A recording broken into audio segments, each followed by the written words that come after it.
What's good, everybody? I hope y'all are doing great. You know LeBron is always trying to convince us that hairline is making a comeback, right? Bro was standing in post-game interviews brushing the top of his head like he's working with a full set of curls. Man, it looks like there are about 3 determined strands hanging on for dear life. If you've ever seen Gollum from Lord of the Rings, then you already know exactly what I'm talking about. Those 3 lonely hairs Gollum was protecting like treasure look a whole lot like what LeBron is working with these days. And then right after that, LeBron hits you with that serious face like nothing happened. Anyway, let's get into this because this situation is starting to get a little uncomfortable. So hold up. Y'all know we've been tracking this entire LeBron storyline for about a year now, right? Let me quickly walk everybody through how we got here. I know some of y'all are already laughing, but stay with me because this gets interesting. So last summer, actually let me correct that. LeBron wasn't technically a free agent yet because he was entering the final season of his contract. Normally, when a franchise really wants to lock you in long-term, they offer an extension before things ever get to that point. That way, you don't have to deal with options and uncertainty and can just keep moving forward. But in this situation, the Lakers never put a contract extension in front of LeBron, right?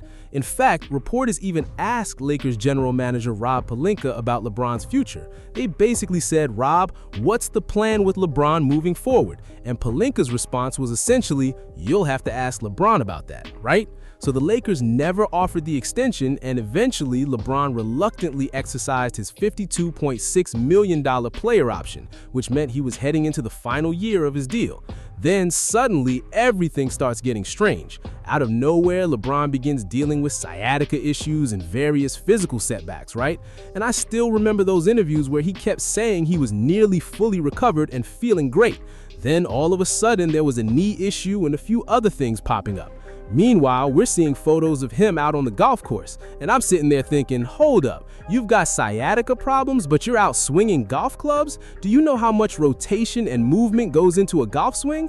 Then we get the report that LeBron is expected to miss training camp, right? But when training camp officially starts, he's showing up at Kai Cenat's place for a public event in celebration. So you're skipping training camp, but you've got time to make appearances elsewhere? And it's not like this was some secret gathering either. Everybody knew about it. Then we start hearing he's missing preseason action. Then the reports keep coming that he's expected to miss additional games once the season begins. And on opening night, LeBron was sitting on the Lakers bench looking noticeably frustrated, to the point where people like Steven Jackson and several others publicly pointed out that he looked upset. So why did he seem irritated? Because many people believed he was still unhappy that the Lakers never offered him that extension. Right? Eventually, he returns and chooses his timing carefully, coming back when the Lakers are facing the Utah Jazz in back-to-back matchups. And honestly, it felt like the Lakers played Utah every other week last season. If you watched enough games, it seemed like every time you turned around, the Lakers were playing the Jazz again, right?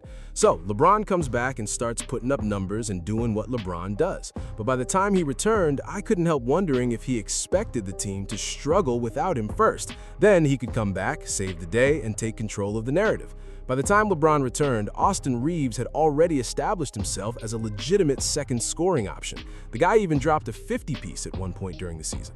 So LeBron went from being the clear first option to sharing responsibility to eventually being asked to fit into more of a third option role, because the Lakers were basically saying, hold up, we're not about to disrupt the chemistry that's already working.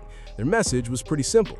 Whatever plans you had to immediately take over again, you might want to flush them down the drain. So LeBron comes back and settles into that role. Then, throughout different stretches of the season, we kept hearing complaints about circumstances, opportunities, minutes, and situations that supposedly weren't ideal for him. And then, out of nowhere, Rich Paul jumps into the conversation. Suddenly, Rich Paul is making comments suggesting Austin Reaves should come off the bench and embrace more of a sixth man type role and all this other stuff.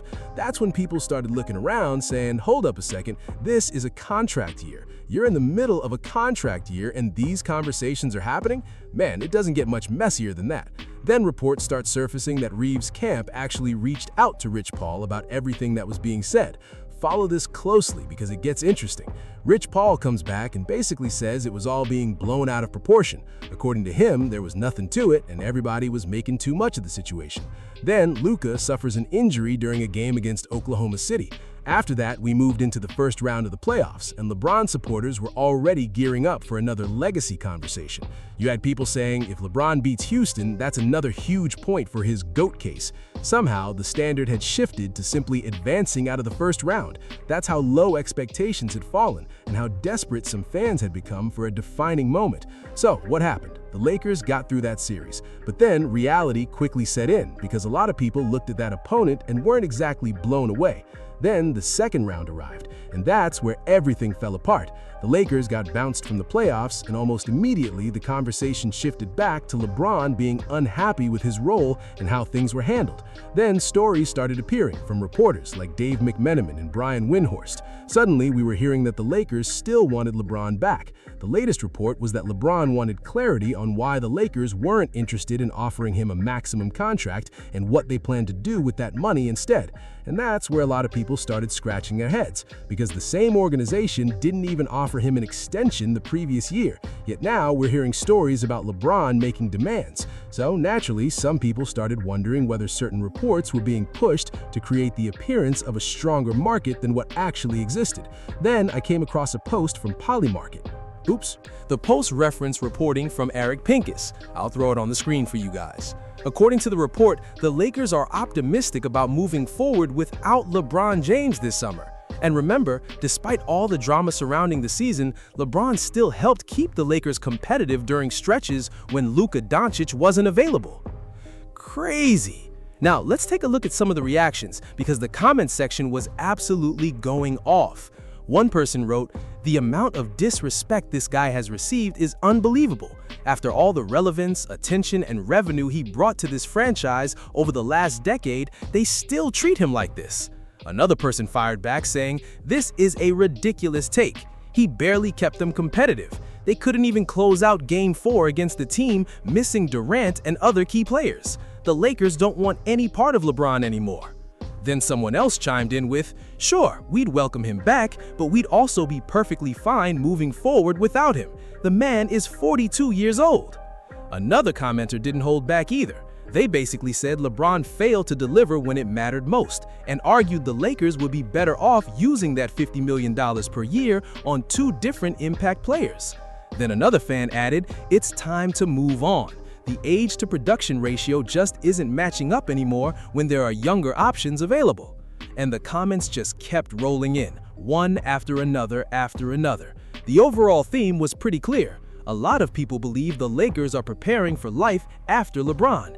Meanwhile, some LeBron supporters are still holding on to the idea that the Lakers will somehow make a massive move, maybe involving Austin Reeves, and magically reshape the roster around him. But then, Luka Doncic reportedly made his position very clear. Austin Reeves is not available. Reeves are off limits. Luka reportedly has no interest in seeing the Lakers move on from him. And honestly, that may have been the moment everything became crystal clear.